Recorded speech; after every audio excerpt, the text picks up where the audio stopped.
Bismillahirrahmanirrahim. Dear students of second year, welcome to new lecture. मुझे उम्मीद है कि आप जो पहले लेक्चर्स हैं उनसे फ़ायदा उठा रहे होंगे। अब बेटे हमारा आज नया हीरो स्टार्ट हो रहा है जिसका टाइटल है हिच हाइकिंग अक्रॉस द सहारा। बेटे मैं पहले ज़रा टाइटल को एक्सप्लेन कर दूं कि हम हिच हाइकिंग से क्या मुराद लेते हैं। हिच हाइकिंग से मुराद है बेगानी कारों में लिफ्ट लेकर सफ़र करना, यानी कि आपकी अपनी कार नहीं है, आपकी अपनी गाड़ी नहीं है, आप लोगों को रोकते हैं और उनसे लिफ्ट लेते हैं और उस लिफ्ट की मदद से आप अपना सफ़र जो है वो जारी करते हैं और जो आपने मंजिल तय की है उस मंजिल तक पहुंचने के लिए आप मुख्तलिफ लोगों से लिफ्ट लेते जाते हैं और आपका सफ़र जो है वो आगे कंटिन्यू होता रहता है। बाकी दो वर्ड है across the Sahara. Across mean पार करना, क्रॉस करना, और सहारा मीन सहरा। ये दुनिया का सबसे बड़ा सहरा है सहारा। तो ये कहानी बेटे एक अमेरिकन नौजवान है जिसका नाम क्रिस्टोफर है, उसकी कहानी है। उसने अपना सफ़र की रुदात बयान की है कि जब वो बच्चा था तो उसकी जो फॉस्टर मदर, जो उसकी दूध पिलाने वाली माँ थी, वो उसको धमकी दे करती थी कि अगर तुमने शरारतें की तो मैं तुम्हें टिम्बकटू दे दूँगी। टिम्बकटू सहारा के अंदर एक शहर है या एक गाँव है, उसका नाम है। तो इस चीज़ ने मुसन्नफ़ के अंदर या क्रिस्टोफर के अंदर खौफ पैदा करने के बजाय उस शहर को देखने का शौक़ पैदा कर दिया। तो अब ये जब बड़ा हुआ तो इसने फैसला किया कि वो इस सहारा सहरा जो है इसको अबूर करेगा। तो बेटे यहाँ पे उसने सबसे पहले जो अपना सफ़र शुरू किया वो उसने एक ट्रक जो है उससे लिफ्ट ली और उस ट्रक में बैठ गया और सहारा का सफ़र शुरू किया। सहारा के अंदर गर्मी बहुत ज़्यादा थी।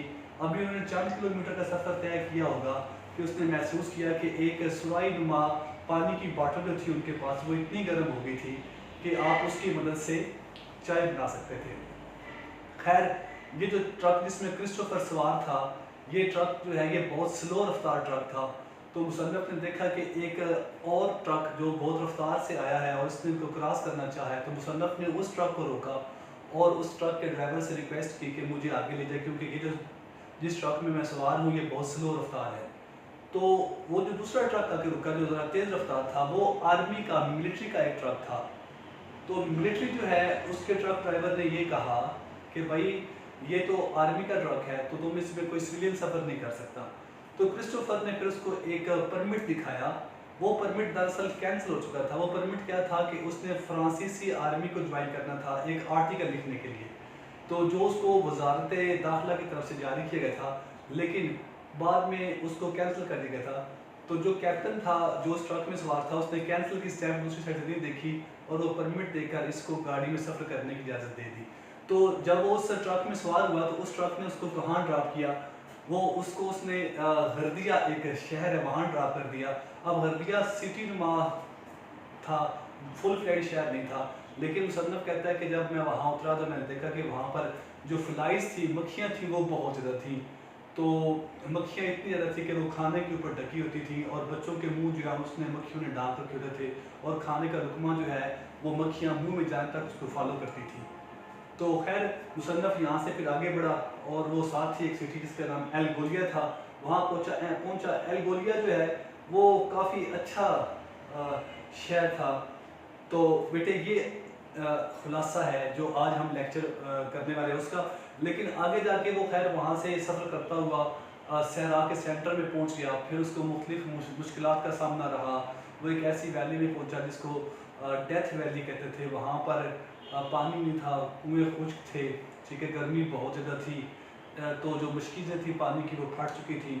फिर उन्होंने वहाँ पर एक ऊँट को ज़िबा किया और उसके अंदर से पानी जो है वो पीने की कोशिश की। फिर वो एक जीप में सवार हुआ। जीप के ड्राइवर ने उसे बताया कि 3 इंग्लिश मैन थे, उन्होंने सहारा को क्रॉस करने की कोशिश की थी तो वो मर गए थे। उनमें से कुछ ने ऑयल पिया, कुछ ने रेडिएटर का पानी पिया था तो उनकी डेथ हो गई थी। तो खैर ऊँट को मारने के बाद जो उसके अंदर से ग्रीनिश पानी निकला वो इन्होंने पिया और ये आहिस्ता आहिस्ता आगे बढ़ते रहे। तो फिर एक बहुत फेमस करेक्टर है जिसका नाम है ब्लैंगर्नन। ब्लैंगर्नन जो है वो एक रेस्क्यू पार्टीज़ लेके फिरता रहता है सहरा के अंदर और लोगों को मुसीबत से, परेशानी से बचाता है। उसने आके इस हीरो को, क्रिस्टोफर को रेस्क्यू किया। ये बेटे टोटल कहानी आखिर में वहाँ से बच गया और सहरा जो है उसको अबूर करने में कामयाब रहा। ये बेटे मैंने मुख्तसर बयान किया, काफ़ी डिटेल है इसके अंदर। तो मैं आपका लेसन 12 बन रहा है, ये वैसे हीरो नंबर 2 है और पेज है 48, यहाँ से मुझे स्टार्ट कर रहा हूँ। If a giant were to pick England up and put it down in the middle of the Sahara desert, कि अगर एक जाइंट आए, जाइंट कोई जिन आए, ऐसा इतना बड़ा जिन जो इंग्लैंड जो कंट्री है उसको उठाए और उसको उठा के सहारा के अंदर रख दे, we should have quite a task to find it. तो सहारा इतना बड़ा है कि हमें इंग्लैंड को तलाश करने में बड़ी मुश्किल पेश आएगी। The full Sahara area stretching almost the complete width of north Africa, कि जो मुकम्मल सहारा है वो कहाँ फैला हुआ है, तकरीबन शुमाली अफ्रीका, मुकम्मल शुमाली अफ्रीका तक फैला हुआ है। Is many times the size of great Britain, और इसका जो साइज है वो बरतानिया के साइज से बहुत बड़ा है। About half of this gigantic area is mainly under French control, और इस सहरा का जो बहुत बड़ा एरिया है वो फ्रांसीसी कंट्रोल में है। Very recently indeed the discovery of oil beneath the sand has begun to bring changes. अब हाल ही में जो सहारा या वैसे भी जितने रेगिस्तान है उनके नीचे ऑयल दरियाफ्त हुआ है, तो ऑयल के दरियाफ्त होने ने बहुत सारी तब्दीलियाँ पैदा कर दी हैं। But less than 3 years ago, लेकिन 3 साल पहले की अगर हम बात करें, most of the area had for countless years consisted of immense stretches of barren sand, के ज़्यादातर एरिया जो था वो खाली बंजर रेत पर मबनी था। Intensely hot during the day, दिन के वक्त शदीद गर्मी होती थी, विद फ्यू वाटर वेल्स, और बहुत कम पानी के कुएं थे, एंड लिटिल वेजिटेशन, और सब्ज़ा तकरीबन ना होने के बराबर था। लार्ज पार्ट्स वर ऑलमोस्ट अनइनहैबिटेटेड, सहारा के बहुत बड़ा इलाका जो था उसमें आबादी नहीं थी। In other parts there were just a few towns very widely scattered, जो बाकी इलाका था उसमें टाउन्स मौजूद थे लेकिन वो बहुत ज़्यादा दूर फासले पर वाक़या थे। And occasional wandering tribes of Arabs and Berbers, और कुछ खाना बदोश कबाइल जो थे अरब्स के और बर्बर्स के, वो सहरा में फिरते रहते थे। Hardly the land one would think in which to go hitchhiking, सारा एक ऐसी ज़मीन थी, एक ऐसा इलाका था जहाँ पे आप तसव्वुर भी नहीं कर सकते कि कोई शख्स बेगानी गाड़ियों में लिफ्ट लेकर उसको क्रॉस करने की कोशिश करे। Yet this was just the mode of travel that Robert Christopher, a young American, decided to adopt in the Sahara crossing which he began in 1956. तब ये हिच हाइकिंग वाला मॉड जो है सफ़र का, ये एक नौजवान जो अमेरिकन नौजवान था जिसका नाम क्रिस्टोफर था, उसने ये मॉड अपनाया और फैसला किया कि वो सहारा को क्रॉस करेगा, और ये उसने सफ़र कब शुरू किया? 1956 में शुरू किया। When he was a child, every time he was naughty, बचपन में वो बहुत शरारती था। His foster mother used to threaten to send him to Timbuktu. उसकी जो दूध पिलाने वाली माँ थी वो उसको ये धमकी लगाया करती थी कि अगर तुम शरारतों से बाज ना आए तो मैं तुम्हें टिम्बुक्टू भेज दूंगी। An ancient city in the heart of French Africa, कि ये फ्रांसीसी अफ्रीका जो है उसके बिल्कुल सेंटर में मौजूद एक कदीम शहर है टिम्बुक्टू। Instead of alarming him, इस चीज़ ने उसको डराने के बजाय, the idea aroused in him a keen desire to see this distant place, कि इस चीज़ ने उसके अंदर एक शदीद ख्वाहिश पैदा कर दी कि वो इस दूर दराज के इलाके में जाकर उसको दिखेगा कि वो कौन सी जगह है। By the time he was a young man, जब वो नौजवान था, he was firmly gripped by the wanderlust, तो उस पर आवारगी जो है या घूमने फिरने का शौक जो है वो तारी हो गया। His first adventure was to go round, उसका पहला जो मुहिम थी वो थी to go round, उसने सोचा कि वो दुनिया का चक्कर लगाएगा, world at the cost of $80 में। After this he would determine that his next journey should be to travel right across the Sahara from Algiers। फिर उसने नेक्स्ट ये फैसला किया कि वो अलगीर से या अलजजीर से सफ़र शुरू करेगा और वो सहारा क्रॉस करेगा on the north coast of Africa, जो कि अमेरिका के शुमाली साहिल पर, अफ्रीका के शुमाली साहिल पर वाक़या है, टू टिम्बुक्टू, और वहाँ से टिम्बुक्टू जाएगा which is near the river Niger's, जो निगर्स दरिया के किनारे वाक़या है, in the extreme south of the greatest desert, उस सहरा के बिल्कुल शुमाली जानिब। The trans Sahara journey began at little town, कि सहारा को क्रॉस करने का सफ़र जो है उसका आगाज़ एक छोटे से कस्बे से हुआ बुसादा, उस कस्बे का नाम बुसादा था। Known to the native was as the port of Sahara, और जो मुकामी लोग थे वो इसको सहारा की बंदरगाह कहते थे। For it is here that the desert really starts. यहाँ से डेजर्ट का सफर जो है वो स्टार्ट हुआ। Christopher discovered that a desert truck was leaving for the south of shortly. Christopher ने ये महसूस किया कि एक ट्रक जो है वो साउथ जनूब की तरफ जा रहा है कुछ देर बाद, and he arranged with the driver to be given a lift as far as Richmond. और उसने ड्राइवर के साथ मिलकर उसको राजी कर लिया कि वो इसको लिफ्ट दे दे जहां तक वो ड्राइवर जा रहा हो। The condition was agonizing. सूरत हाल बहुत तकलीफ दे थी। Agonizing बहुत तकलीफ दे। 3 लोग ट्रक में सवार हुए। ड्राइवर ग्रीस देने वाला एंड पैसेंजर एक मुसाफिर था। Sat side by side the front seat, वो फ्रंट सीट पर एक के साथ एक होकर बैठ गए। Traveling at a bare 32 kilometers an hour, और वो 32 किलोमीटर पर घंटा की रफ्तार से उन्होंने सफर शुरू कर दिया। While the temperature rose steadily, temperature बहुत बढ़ गया। In 2 hours, a flask of cold water, एक ठंडी पानी की जो बोतल थी या सुराही थी, फ्लास्क का सुराही को कहते हैं, became hot enough to make tea, कि वो इतनी गर्म हो गई गर्मी की वजह से कि आप बड़े आराम से उसके साथ चाय बना सकते थे। Presently a fast moving weapons carrier overtook them. शुक्र अल्लाह का, मुसन्निफ कहता है कि कुछ देर बाद एक तेज चलने वाला ट्रक जो है उनके पास आ गुजरा। Christopher stopped it and begged the lieutenant in charge to relieve him from the misery of slowly baking to death at 20 miles an hour.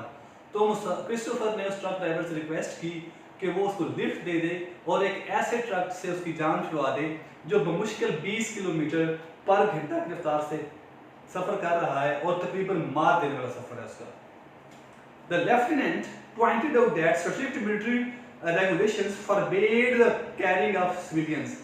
जो लेफ्टिनेंट था उसने, ड्राइवर था उसने बताया कि भाई सिविलियंस जो हैं उनको इस ट्रक के अंदर सफर करने की इजाजत नहीं है। Christopher replied by producing a permit from the War Ministry, giving him permission to join the French Foreign Legion for a short period in order to collect material for an article. तो Christopher ने reply में जवाब में उसको permit दिखाया जो उस वक्त की वजारत दाखिला की तरफ से था, जिसमें उसको इजाजत दी गई थी कि वो फ्रांसीसी जो फौज है उसको ज्वाइन कर सकता है मुख्तसर वक्त के लिए, ताकि वो वहाँ से अपने आर्टिकल के लिए, अपने पेपर के लिए, अपने पर्चे के लिए वहाँ से मटेरियल इकट्ठा कर सके। The permission had later been withdrawn, बाद में इस इजाज़त को ख़त्म कर दिया गया था। But fortunately the lieutenant did not turn the paper over and see the cancelled stamp. लेकिन खुशकिस्मती क्रिस्टोफर की कि उसने, जो ड्राइवर था कि लेफ्टिनेंट था, उसने उसकी बैक साइड पे कैंसिल की स्टैम्प ना देखी। He was dropped at the town of Hardiya, उसे हरदिया टाउन में ड्रॉप किया गया। अब हरदिया टाउन के बारे में क्या कहता है? A typical desert city, ये एक खास सहराई शहर था।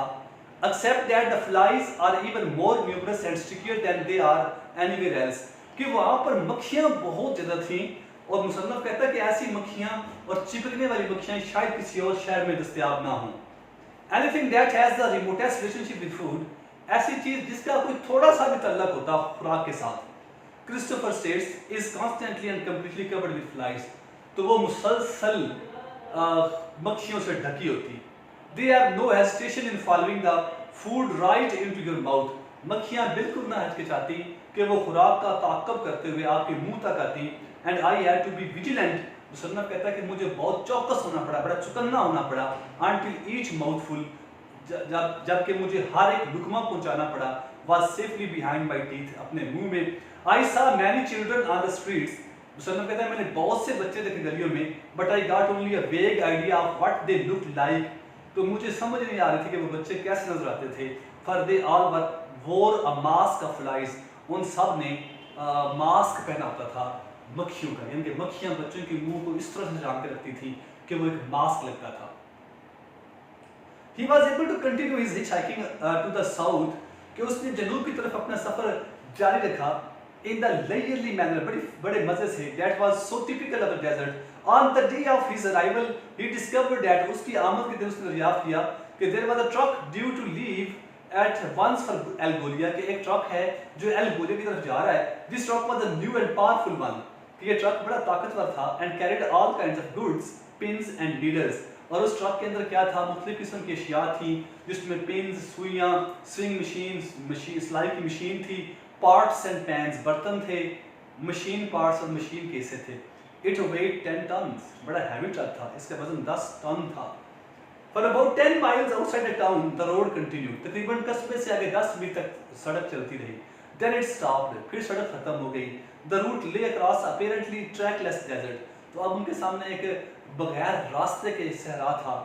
Nonetheless, the driver named Hantot, के ड्राइवर जिसका नाम हेंटॉट था, picked his way with uncanny skill, कि वो बहुत महारत के साथ अपना रास्ता देकर आगे की तरफ बढ़ रहा था। बेटे ये आज हमारा जो हिच हाइकिंग अक्रॉस द सहारा है उसका पार्ट 1 मुकम्मल हुआ है। ये काफ़ी लेंथी लेसन है, मैं कोशिश करूँगा कि 3 से 4 पार्ट्स में ये कवर हो जाए, लेकिन अगर इससे बढ़ भी जाएगा तो बेटे फिर आपको ज़रा सब्र के साथ इसके साथ चलना पड़ेगा, क्योंकि टेक्स्ट की रीडिंग बहुत ज़रूरी है।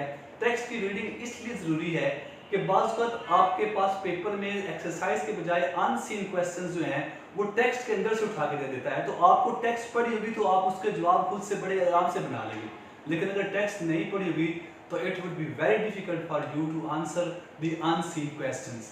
और दूसरा बेटे जितना हमने क्वेश्चन पढ़ा है इसके साथ साथ वर्ड मीनिंग्स भी तैयार करते जाएं आप। दैट्स ऑल, आज के लिए इतना काफ़ी है बेटे। इंशाल्लाह नेक्स्ट लेक्चर में हाजिर होते हैं। जज़ाकल्लाह, फ़ी अमान अल्लाह।